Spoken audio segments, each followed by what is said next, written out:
Hey guys, so this is an update and final video with my infernal blow build using Dreadsurge axe. And it doesn't have to be infernal blow, I just really wanted to try infernal blow, but I also did play with consecrated path, which felt pretty good for clear speed. And you can adapt this build and use molten strike, elemental hit, or whatever other fire based skill you want. I did invest into this build quite a lot. I got 6 link elder base astral plate with crit chance for attacks, 2 sucker thumb fist, multiple decent abyssal jewels, very nice opal ring. But in the end, I don't feel like it's worth it. You could end up getting way better results with a proper weapon and a different kind of stat stick. By the way, this is Scion-Sin-Jugg. I went for crits and I needed some tankiness, so Juggernaut provides passive endurance charge generation. But even with 5 endurance charges, I did feel squishy all the time, and I have no other source of defensive layer. I don't have any, basically no block, no dodge. My armor is pretty low. I do have cast damage taken with enfeeble, but that's about all. And the damage potential, it's hard to say what the explosion damage from the infernal blow is, but just initial hit is about 230,000 DPS against Shaper. And then the explosions also adds about 200,000, I believe. Maybe less, maybe more. I have no way of calculating that manually. And I did not manage to defeat the Shaper with this build. It was just too sketchy and too annoying to play with it. So in the end, my conclusion is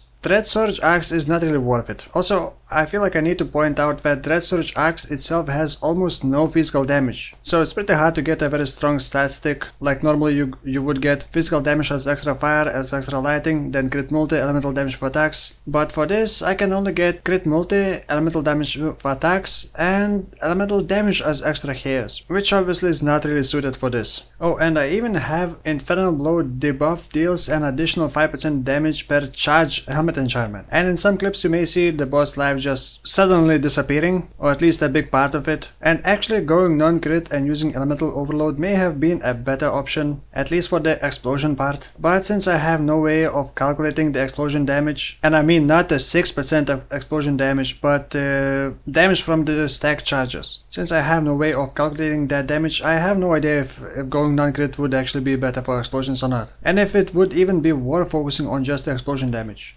Since I already mentioned most of my items, I'm not gonna talk about items anymore. Instead, I'm just gonna mention skills, links, and then passive skill tree. And you can check the whole build by using path of building import code, which as always will be in video description. So, Infernal Blow is currently in my body armor linked with elemental damage with attacks, combustion, multi-strike, increased critical strike damage, and immolate. This is for a single target setup. I do swap multi-strike with ancestral call for clear speed. It was pretty hard to roll off colors on this body armor, that's why it is what it is. And I was also experimenting by using conk effect for Infernal Blow and seeing if the explosion damage would be noticeably higher, but it wasn't really worth it. Also, to help with the single target, I do have Val double strike inside my helmet linked with Rootless, elemental focus, and elemental damage for attacks. Also for extra buffs, I do have Blood Rage for attack speed and to generate frenzy charges while mapping, then Ancestral Protector for more attack speed, Herald of Ice is mostly for the clear speed, Anger Aura, also have Watcher Side with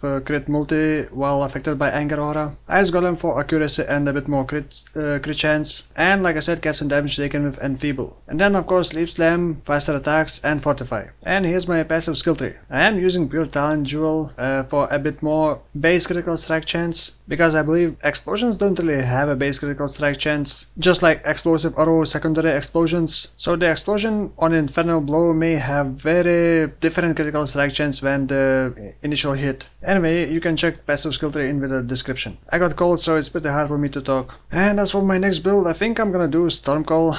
I'm not really sure how it's gonna turn out. I may even quit it and not finish it, but I am planning self-cast Stormcall as a Hierophant and not with totems. With those new gloves that sacrifice your life to recover your ES when you cast a spell. So that should be interesting. And that's all for now. Thank you for watching and see you soon.